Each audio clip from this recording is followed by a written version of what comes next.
Hi, I'm Michael O'Keefe. I'm with the New York Daily News sports investigative team.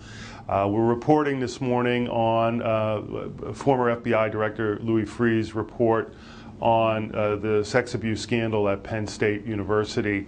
It's a strong document. I mean, it's not a whitewash. He points some very strong fingers at now deceased coach Joe Paterno and other university officials.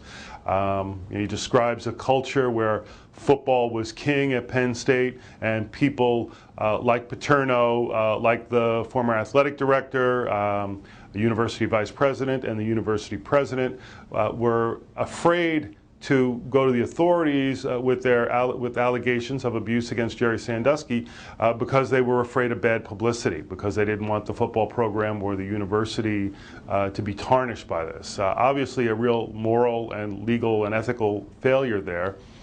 Some of the sources that I've spoken to about the report say that it is good, but they wish it would have gone a lot further. The report really only addresses the years between like 1998 until the present time.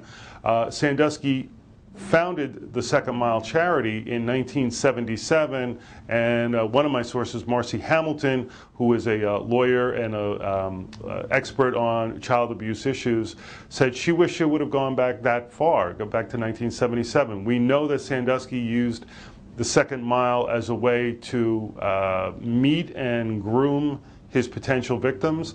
I think she's got a point. People don't start, just wake up one morning and decide that they're going to start abusing children. There's probably a long history of this, and we're going to probably find out more as the criminal and civil trials in this case proceed. One of the things that Marcy Hamilton, the lawyer and the legal expert on child abuse issues, mentioned to me was, how come no one ever asked the question that Jerry Sandusky, who was a very, very good defensive coordinator and who was widely considered to be the heir apparent at Penn State after Paterno retired, why did he retire in his mid-50s? Why didn't any other program offer him a job? Not to point any fingers at anyone specifically, but maybe this is also an issue, condemnation of big football in general, where people felt that football programs are more important than the protection of children on campuses like Penn State.